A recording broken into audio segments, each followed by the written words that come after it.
دا دومره موده ورته مونږ رالو او د دې علاقې مونږ ذکر ونه کړو. دا یو څو شعرونه دي په دې کې د دې علاقې ذکر دی.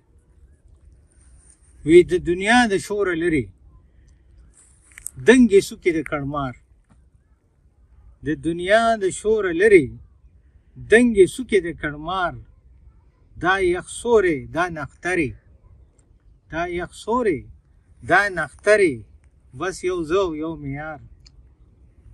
د سپرلي دا مازدیګرې ټول وطن ګل ګلزار، هر ارمان مې رېږېدلی نه وعدې نه انتظار.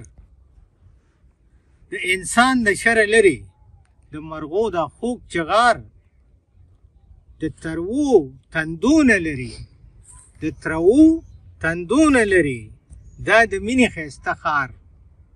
په شعرونو کې خبرې د فطري حسن بازار، ورته ځي د مازدیګرې یوسفزی په کږه لار.